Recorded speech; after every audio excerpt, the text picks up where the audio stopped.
dan Bapak guru hebat. Kali ini, Ibu Bapak akan melihat sebuah contoh situasi pembelajaran bersama Ibu Derana, guru biologi SMA kelas 10. Karena situasi sedang pandemi, Ibu Derana melakukan pembelajaran menggunakan metode flip learning. Flip learning adalah model pembelajaran di mana sebelum pertemuan daring dengan guru, murid diminta untuk mempelajari materinya terlebih dahulu secara mandiri. Mari kita lihat bagaimana Ibu Derana mengelola pembelajarannya.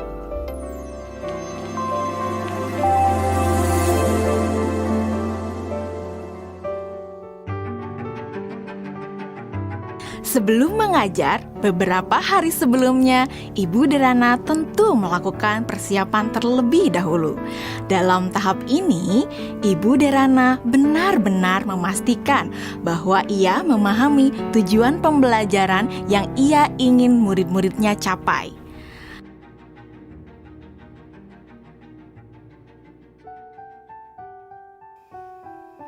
Kemudian, Ibu Derana mempersiapkan bahan dan sumber belajar yang berusaha ia sesuaikan dengan kebutuhan belajar murid-muridnya. Ia menyiapkan beberapa buku, salinan artikel koran, video-video yang semuanya berkaitan dengan materi yang akan dipelajari murid-muridnya. Semua bahan belajar tersebut ia letakkan di Google Drive dan nantinya akan dapat diakses oleh murid-muridnya melalui Google Classroom. Ibu Derana lalu mengkomunikasikan kepada murid-murid melalui WhatsApp group untuk mengingatkan mereka mengakses Google Classroom mereka.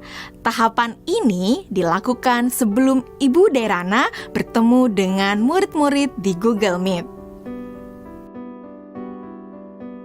Beberapa hari setelahnya, sesuai dengan jadwal, Bu Derana melakukan pertemuan secara sinkron dengan murid-murid melalui Google Meet. Selamat pagi anak-anak. Oke, senang sekali ya kita sudah bisa bertemu kembali pada sesi sinkron hari ini. Sebelumnya, Ibu mau terima kasih ya sama kalian karena kalian sudah belajar secara mandiri dari rumah melalui materi yang Ibu masukkan di Google Classroom. Nah, kalian sudah mempelajari semua yang ada di Google Classroom? Sudah. Oke.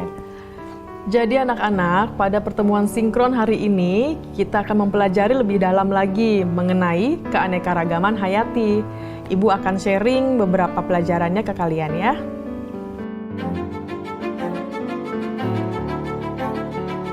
Nah, anak-anak, sekarang Ibu ada pertanyaan. Jawab pertanyaan dari Ibu ini ya.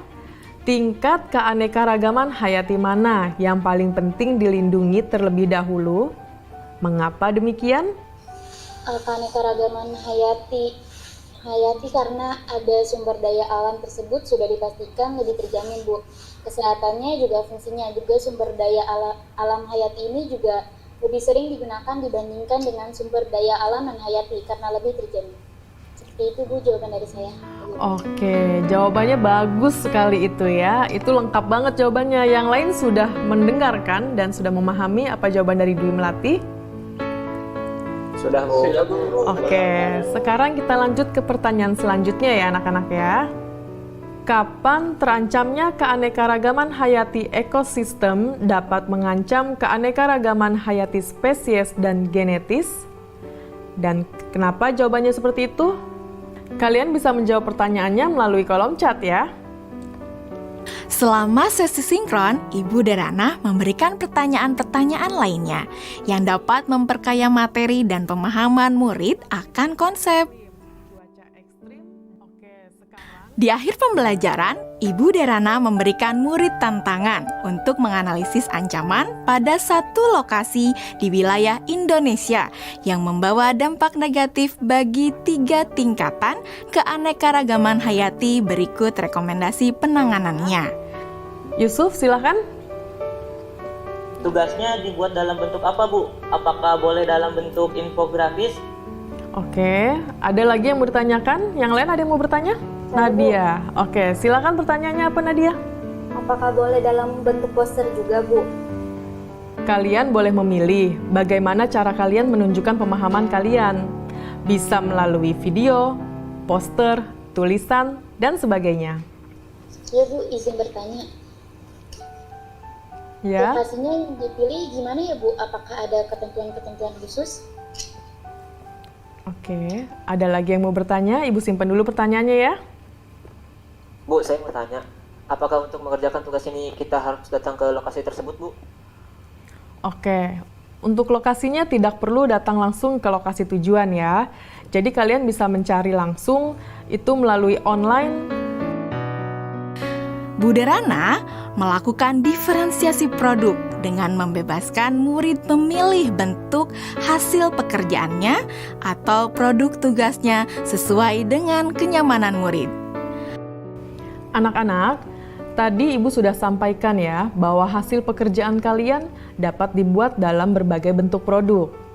Artinya, kalian boleh memilih apakah kalian ingin menyampaikannya dalam bentuk poster digital, website, video, blog, presentasi PowerPoint, dan sebagainya.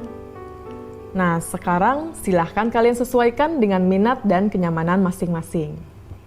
Namun demikian, kalian harus memperhatikan bahwa yang akan Ibu nilai adalah apakah kalian dapat menganalisis ancaman pada satu lokasi di wilayah Indonesia yang membawa dampak negatif bagi 3 tingkatan keanekaragaman hayati.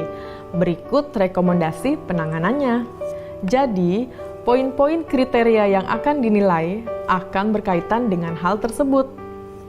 Nah, agar kalian bisa memahami dengan jelas tentang kriteria penilaiannya, mari kita diskusikan kriteria penilaian tersebut bersama-sama ya. Setelah anak-anak jelas dengan kriteria penilaiannya, maka kemudian Ibu Derana meminta anak-anak untuk bekerja secara asinkron. Selamat tenggat waktu pengerjaan tugas untuk membantu murid-murid yang masih mengalami kesulitan.